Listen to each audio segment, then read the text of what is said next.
Reporter evening breaking. Thiruvananthapuram ജില്ലാ കോടതിയിലെ bomb ഭീഷണിയിൽ case അന്വേഷണം സൈബർ പോലീസ് ഏറ്റെടുത്തു.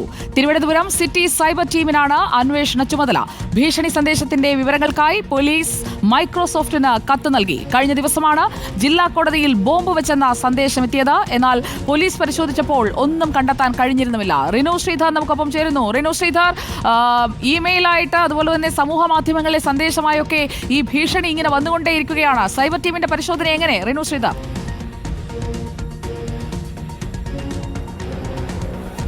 Good evening Sujaya. കഴിഞ്ഞ 15-ാം തീയതിയാണ് തിരുവനന്തപുരത്തെ വഞ്ചിയൂരിലുള്ള ജില്ലാ കോടതിയിൽ ബോംബ് വെച്ചതായി കോടതിയിലെ ഇമെയിലിൽ തന്നെ സന്ദേശം എത്തിയത്. തുടർന്ന് ബോംബ് സ്ക്വാഡും പോലീസും വിശദമായി തന്നെ പരിശോധിച്ചെങ്കിലും ഒന്നും കണ്ടെത്താനായില്ല.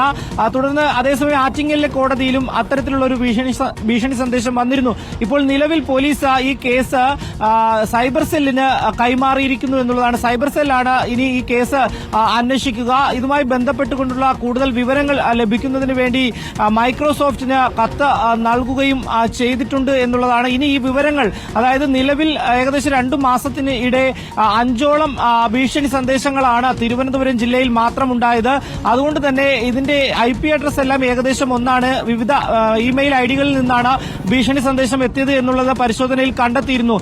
പക്ഷേ മറ്റ് സംസ്ഥാനങ്ങളിലും മറ്റ് രാജ്യങ്ങളിലും ഇരുന്നാണ് ഇത്തരം സന്ദേശങ്ങൾ അയക്കുന്നത്. അതുകൊണ്ട് തന്നെ അന്വേഷണത്തിന് ചില പരിമിതികളുമുണ്ട്. എന്തായാലും മൈക്രോസോഫ്റ്റിൽ നിന്ന് ലഭിക്കുന്ന വിവരത്തിന്റെ അടിസ്ഥാനത്തിലായിരിക്കും ഇനി അന്വേഷണം മുന്നോട്ട് കൊണ്ടുപോകുക. എന്തായാലും തിരുവനന്തപുരം സിറ്റി സൈബർ സെല്ല് ഈ കേസ് അന്വേഷണം ആരംഭിച്ചു കഴിഞ്ഞു. സുജയ, ഓക്കെ, അന്വേഷണം എന്തായാലും ആരംഭിച്ചിരിക്കുകയാണ്. ഇനിയെങ്കിലും ഈ സന്ദേശമൊക്കെ ഇട്ട് ഒളിച്ചിരിക്കുന്നവരെയൊക്കെ ഒന്ന് പൊക്കണം. ആ വിവരം കൂടി നമുക്ക് പ്രേക്ഷകരിലേക്ക് എത്തിക്കണം. Thank you, Rinu.